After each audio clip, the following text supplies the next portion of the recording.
Segítjük. Ráközelíthetsz, jól látszik, hogy forr. Igen, na mondom, ami hiányzik, az egy Sári, gyere nézd meg. Ami hiányzik, az egy hőmérő, hogy megmérjük a hőmérsékletét. Nem bánt, közelebb is jöhetsz. Hallatszik. Na nézd meg szépen, bugy. Forr a víz, eddig semmi más nem csináltunk, mint felmelegítettük, és megvártuk, hogy forrjon. Látod, hogy nézd meg, látod, hogy forr. Mondom, ami hiányzik, az egy hőmérő, de azt elhisszük Betszóra, hogy Valentin, hány fokon forr a víz? 100 fokon, és ez folyamatosan 100 fokos. Na. Most, ha minden igaz, és szerencsénk van, akkor eltávolítjuk a borszeszélygőt, levesszük a vizet. Ugye, ha már nem melegítem tovább, akkor mi fog történni? Elkezd hűlni. Vagyis, hogy a forrás leáll, nem? Ha elveszem a borszeszélygőt, a forrás leáll.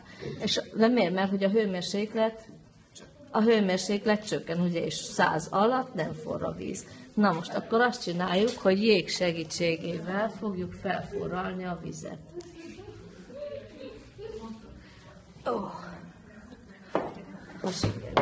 Igen, de szépen videózzad.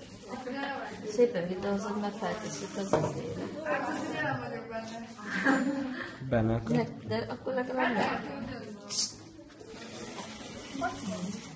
Hogy? Úgyhogy azokat szétszeded. Igen, de sokáig bírja. Persze. Na, bedugjuk, figyelj ezt. Bedugjuk. Ide bele? Nem, még ne tegyed, csak szedjen nekem egy pár jégot. Szedjük ki? Igen. Jó. Tehát bedugtuk. És látszik, hogy közelítse rá, látszik, hogy a víz forrása leállt. Persze, hogy leállt, mert mi történt? A hőmérséklet csökkent, és 100 alatt nem forr. Állítólag 100 alatt nem forr a víz. Na most kéne egy ilyen bűvésztrükk. De most ezt megcáfoljuk. Hát most ezt megpróbáljuk megcáfoljuk, vagy leforrázom magamat. Ez a két esetben. Szerintem a másik. Ne menjen, mert kibírod. Nagy kisjány vagy kibírod. Na, varianta uno, első lehetőség. Valami többé? Nem tudom. Úgy hűtjük a vizet. Úgy hűtjük a... Kaphatok egy égot? Nem. Úgy hűtjük, hogy... Dörzsöljük az időt. De figyelj, közben fogjad az állványt.